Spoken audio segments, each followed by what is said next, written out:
Sir cash flow, वो India में तो कैश फ्लो आपको रेंट में तो क्या 3% भी नहीं आएगा, दैट्स ओके। तो कहाँ क्या कैश फ्लो पर है आप जो 3% बोल रहे हो मेरे ख्याल से वो मेट्रो में बोल रहे हो ना। Metro city? Exactly my point. तो रूरल में उतना भी नहीं है। रूरल में जाने की जरूरत नहीं है भाई, T2 में जाओ ना आप। T2 सिटी है, T3 सिटी है। अब जो मैं बताने वाला हूँ ये $1 मिलियन की एडवाइस है, अगर इनको समझ आ गई तो। उफ, सब कुछ निकलवा रहे हो यार मेरे से, मैं नहीं खेल रहा यार ये वाली गेम। पहले कॉफी मंगाओ। मैंने कॉफी मंगाया पूरा मतलब है ना, 3-4 मिलियन की एडवाइस ले ली है, साली कॉफी अभी तक आई नहीं मेरी। मैं नहीं खेल रहा ये गेम। एनीवेज, तो बात ये है कि जो लैंड प्राइस होता है ना भाई, वो कैश फ्लो के लिए सबसे इंपॉर्टेंट होता है। अब मेट्रो में प्रॉब्लम ये है कि जो आपका लैंड है ना वो बहुत महंगा होता है, और उसमें जब कंस्ट्रक्शन होती है तो आपका जो कॉस्ट हो जाती है वो इतनी पे पहुंच जाती है कि आपका जो रिटर्न आता है वो बढ़िया नहीं आता। ये आप प्रॉब्लम सॉल्व कर सकते हो बहुत तरीके से, जो मैं आज नहीं बताऊंगा क्योंकि भाई इनको समझ नहीं आएगा और मैं इनको ओवरली कंफ्यूज नहीं करना चाहता हूँ। बट जो ये बेसिक आपको समझ आ गया तो आपको समझ, हमारे पास बहुत तरीके के हम घर बनवाते हैं, हम रूमिंग हाउसेस में बनवाते हैं। रूमिंग हाउसेस में क्या होता है कि जैसे आप बड़ी सिटी के पास रहते हो तो क्या होता है कि हर एक रूम का हम एक ऑन स्वीट बनवाते हैं और उसको अच्छे अच्छे भाव पे रेंट करते हैं, और उसपे हमारा कैश फ्लो बहुत बढ़िया रहता है।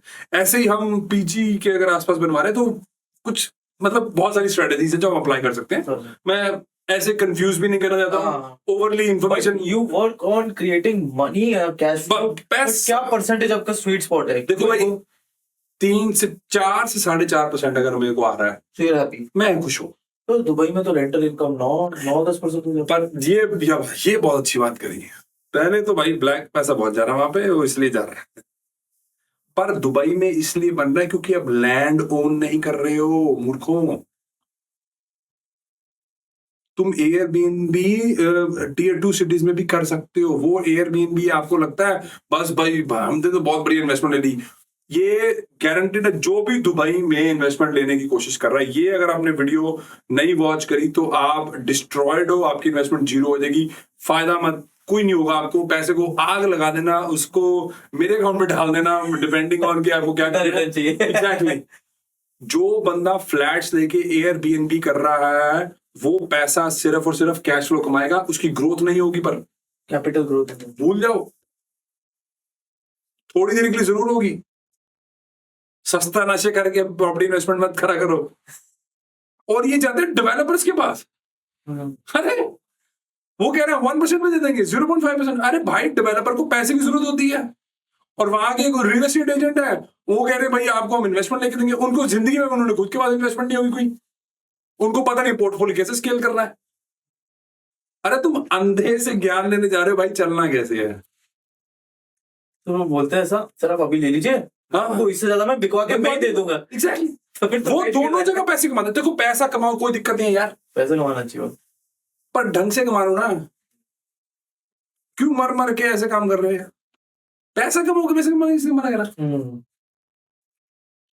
सो आप ये जो 4-5% का आपको कैश फ्लो आता है, आप यही कैश फ्लो को यूज करते हो जो ईएमआई आती है लोन की, करेक्ट, वो देने के लिए। बट साथ साथ में आपके दूसरे भी बिजनेस होंगे, क्योंकि सिर्फ ये क्योंकि ईएमआई 7-8% पे, जो पता नहीं मुझे, बाहर तो शायद कम होगा, कम है जी, तो 6% के आसपास है अभी। 6% है, तो यहाँ पे 8% है, 2%। पर उसमें मैं टैक्स बेनिफिट्स भी तो मिलते हो ना, आप राइट ऑफ भी तो कर सकते हो ना, आप डिप्रिसिएशन भी तो करते हो ना यार, बहुत सारी चीजें भाई। बिजनेस हो आपका तो उसके पे आप कर सकते और भी बहुत तरीके हैं, आप सब कुछ नहीं बताऊंगा भाई, उसके लिए तो आपके पास आना पड़ेगा। तो भाई ये ऐसे ही मरेंगे, फिर कोई दिक्कत नहीं। देखो बात ये है कि आप तैयार रहना, फिर बस कोई दिक्कत नहीं है, कोई प्रॉब्लम नहीं है, रोना मत बस। आपने इंडिया में भी स्टार्ट काम किया है प्रॉपर्टी? कर दिया भाई, एक्शन स्टार्ट कर दिया।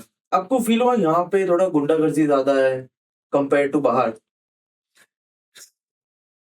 ये मिथ है थोड़ी सी, ओके, बस कर देता हूँ आज। गुंडागर्दी बाहर भी है, अच्छा, पर वो लीगल तरीके से है। लॉबिंग तो वहां पे भी होती है। $1,50,000 में आप किसी भी कांग्रेसमैन से यूएस के बात कर सकते हो, उसको लॉबी कर सकते हो। $1.5 लाख? $1.5 लाख में सब होता है। 1 करोड़ भी नहीं है, 1,25,00,000 कुछ भी नहीं है। आपका वो आपकी बात सुनेगा, अगर वो कुछ कर सकता है वो करेगा, अब वो बता देगा इतने पैसे लगेंगे। सिर्फ बात करने का 1 करोड़ 25,00,000। 1 करोड़ 25,000। पर अगर आपको पता है कि 10 कमा सकते हो तो यार ये हाँ तो क्या है, क्या बताऊं वो तो मैं? बड़ी लेवल की। हाँ समझ लो ना, ऑस्ट्रेलिया में भी होता है, न्यूजीलैंड में भी होता है, सब पॉलिटिक्स। पर वो इतने हराम ज्यादा हैं और लेते पता कैसे, एज अ डोनेशन, कि आपने मेरे को डोनेशन कर दी भाई। अब देखो यूएस भी क्या कर रहा है, यूएस ने अभी गोल्डन वीजा निकाला है, तो गोल्डन वीजा निकाला है, करेक्ट। जिसमें वो कह रहे हैं कि $5 मिलियन लगाओ तो हम आपको देंगे, पर उसको जब आप पे करोगे ना तो वो पता कैसे आता है, एज अ डोनेशन, ताकि वापस कुछ निकलेंगे। ठीक है, अपना आता मेरा वापस जो गया उसमें अपना आता वो। और दूसरी बात ये है कि जो डोनेशन गवर्नमेंट के बैलेंस शीट पे जाती है उस पे कोई चक्कर ही नहीं है, कोई चक्कर नहीं है। कुछ है चीजें जो ओके। क्या क्या बताऊं, क्या क्या बताऊं। बहुत चीजें खुल रही है, यानी चक्कर नहीं है, टैक्स नहीं है, किसका नजर नहीं है। नजर नहीं है। आपको लगता है बिल गेट्स आपका दोस्त है, और वो गेट्स फाउंडेशन जो है वो भाई सबसे बढ़िया तरीका है, आपका फायदा के लिए कर रहा है। आपके फायदे नहीं कर रहा है वो।